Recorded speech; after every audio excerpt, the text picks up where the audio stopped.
Olá galera, vamos começar aqui uma nova matéria sobre economia que nós vamos denominar aqui de Introdução à Economia. Ou seja, vamos estudar conceitos básicos sobre essa ciência ou, na verdade, ciências econômicas, tá? E aí eu vou explicar para vocês depois por que a gente usa o termo ciências econômicas e não simplesmente ciência econômica. Tem um porquê disso. Então vamos lá, vamos estudar agora Introdução à Economia. Vamos começar com a aula 1 aqui, sobre os conceitos básicos do que é economia e como funciona essa ciência. Primeira coisa que você precisa saber sobre economia, a definição do que é a ciência, do que é as ciências econômicas. Vamos lá. Olha só, as ciências econômicas buscam usar os recursos disponíveis no mundo, que é trabalho humano, recursos naturais e capital, para atender às necessidades humanas. Ou seja, a economia busca alocar tudo que nós temos disponível no mundo. O que nós temos disponível no mundo? A mão de obra humana, dinheiro, máquinas, prédios, ferramentas, tudo isso é capital. E nós temos o que também? Os recursos naturais. Então a economia busca usar esses três fatores de produção, recursos naturais, trabalho e capital, para atender às necessidades humanas. Só que, segundo a economia, os fatores de produção são limitados, ou seja, a quantidade de trabalhador que você tem no mundo é um número X, é limitado. A quantidade de recurso natural, com certeza, é muito limitada. A quantidade de capital que você tem também é limitada. Então, neste caso, a economia busca atender às necessidades da sociedade, que são ilimitadas, segundo a economia, porque sempre que você atende a uma necessidade humana, surge outra necessidade superior. Então busca atender essas necessidades humanas usando os recursos que temos disponíveis no nosso mundo. Por isso que esses recursos precisam ser alocados de forma eficiente, porque nós temos poucos recursos, ou seja, nossos recursos são limitados. Mesmo que seja muito, mas as necessidades humanas são sempre maiores. Agora eu falei para vocês sobre a questão do porquê que nós chamamos a economia de ciências econômicas e não ciência econômica. Porque a economia, ela não é uma ciência exata, ou seja, ela é considerada uma ciência social aplicada. Então ela está muito mais para a área de humanas e sociais do que para a área de exatas, embora nós tenhamos matemática. Só que a matemática, ela serve como auxiliar na economia. Mesmo assim, há muito para a economia, serve muito como base a história, sociologia, filosofia. Essas áreas de conhecimento também dão suporte para que possamos entender o comportamento humano. E é isso que torna a economia uma ciência social e humana e não uma ciência exata, porque ela estuda o comportamento humano, ou seja, como as pessoas atendem às suas necessidades materiais. E isso é estudar o ser humano. E o ser humano não tem um comportamento exato. Por isso que nós dizemos que a economia é uma ciência social aplicada e não uma ciência exata. Ok? Vamos continuar aqui. As 4 perguntas básicas da economia, que são os 4 dilemas fundamentais da economia. O que produzir, quanto produzir, como produzir e para quem produzir. Dependendo do sistema econômico que você tiver, você vai ter uma resposta diferente para essas perguntas. Vamos considerar, por exemplo, o sistema em que nós vivemos no Brasil e na maioria dos países do mundo, o sistema capitalista. Dentro do sistema capitalista, o que você produz? Você produz o que tem demanda.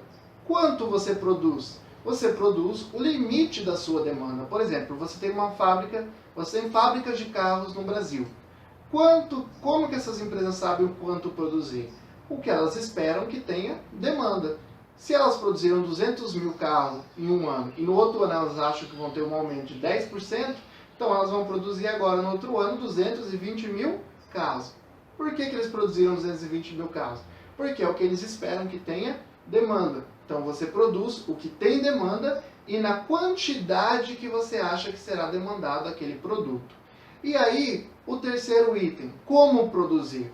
Como produzir depende se a empresa vai usar mais tecnologia, se ela vai usar mais capital ou se ela vai usar mais mão de obra. Isso vai depender muito do valor da mão de obra de um país. Depende também da tecnologia que a empresa tem a disponibilidade dela. Depende da tecnologia que esse país onde ela está inserida, o nível de tecnologia desse país, como ela vai produzir em relação a direitos trabalhistas, a questão dos recursos naturais, depende muito da legislação do país também.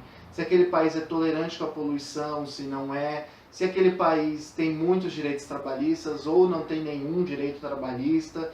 Então, como produzir está muito relacionado com a parte interna, com a parte administrativa da empresa, mas também é influenciada pela legislação do país, ou seja, pelo que pode e pelo que não pode naquele país.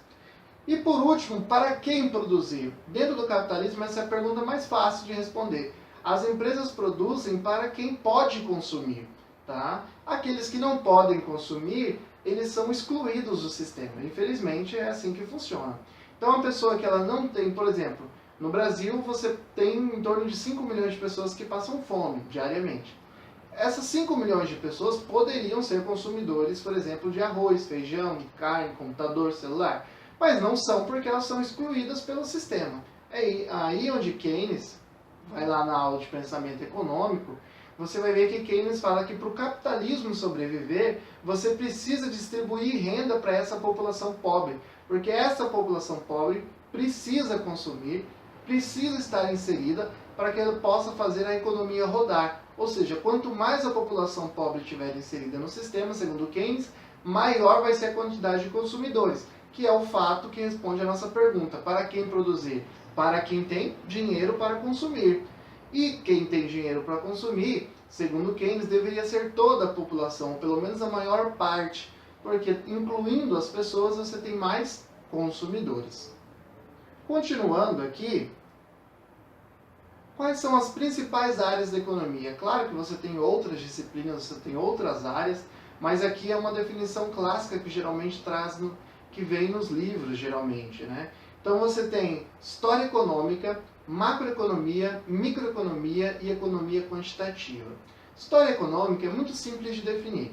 A história, ela é a ciência do passado, ou seja, ela estuda como que o nosso presente foi formado através dos atos passados. Só que a história, ela estuda história social, história política, história cultural, história do meio ambiente, pode ter vários ramos da história que você estuda.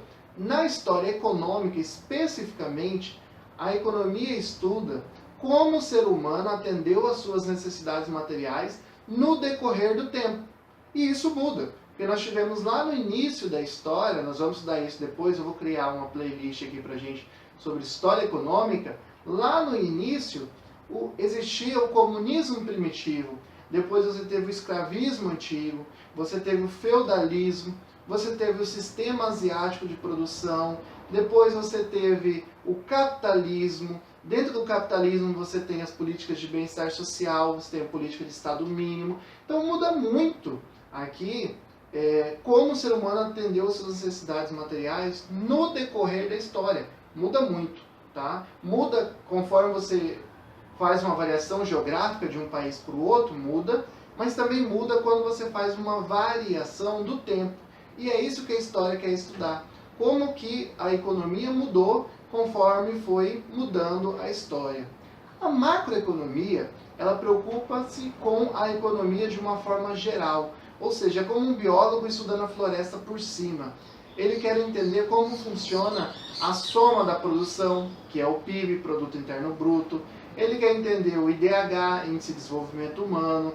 Ele quer entender como a corrupção afeta a economia, as exportações e importações de um país, a produção total das empresas, o consumo das famílias. Sempre que você está falando de grupos, ou seja, do agregado, você está falando da macroeconomia. Agora, a microeconomia, ela individualiza. É o biólogo estudando árvore por árvore, ou seja, é o economista estudando agente econômico por agente econômico. E quem são os agentes econômicos? O governo, os consumidores e as empresas. Ou seja, então a microeconomia ela vai buscar entender como as empresas funcionam, vai buscar entender como o consumidor toma decisões, vai entender como que o governo afeta a economia, tanto positivamente quanto negativamente. Essa é a microeconomia, ela estuda o comportamento individual dos agentes econômicos. E aqui, só fazendo um parênteses, os agentes econômicos são famílias, que são os consumidores, governo e empresas. Aí você pode considerar também o setor externo. O setor externo é os agentes econômicos, família, empresas e governo de outros países, tá bom? Então são esses três agentes principais. Nós temos o Estado, o governo, temos as famílias, consumidores e temos as empresas. São os agentes econômicos que a economia estuda. E a economia quantitativa é a parte da economia que usa a matemática e a estatística para dar suporte às decisões econômicas. É muito útil. Mede, por exemplo, a questão da utilidade de um produto para o consumidor. Você pode medir aqui qual é o preço ideal para um produto. Você pode medir, se você for fazer uma promoção e baixar o preço do produto, quanto que isso vai aumentar na demanda do produto. Ou seja, você pode medir a elasticidade do produto, da demanda em relação ao preço. Então, a economia matemática, a economia quantitativa, que usa matemática e estatística, ela dá um amplo suporte muito importante para a economia, que vai embasar as decisões que você toma na economia. Principalmente, por exemplo, ela é usada para calcular os indicadores que são usados na micro e na macroeconomia e servem de base tanto para as empresas tomarem decisões de investimento, quanto para o consumidor tomar decisão de consumo, quanto para o governo tomar decisões dos seus gastos, onde gastar, por que gastar, quanto gastar. Então, quando você tem os indicadores dentro das empresas, dentro do governo e para as famílias, fica mais fácil você tomar a decisão, e esse é o papel da economia quantitativa através da matemática e da estatística.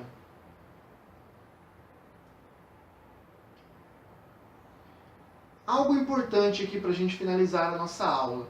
A economia, assim como todas as outras ciências, ela pode ser estudada de duas maneiras. Você tem a economia normativa e você tem a economia positiva. Economia positiva é você descrever a economia exatamente como ela é. Ou seja, você só está descrevendo a realidade. A economia normativa, ou o estudo normativo da economia, ele está dando sugestões de como deveria ser a economia. Vamos imaginar que você está fazendo uma consultoria para uma empresa. O estudo positivo que você faz dessa empresa seria você descrever como essa empresa exatamente é. E quando você for fazer o estudo normativo, você vai dar sugestões, quando você identificou as falhas da empresa, de como aquela empresa deveria ser. Então, para a economia é a mesma coisa.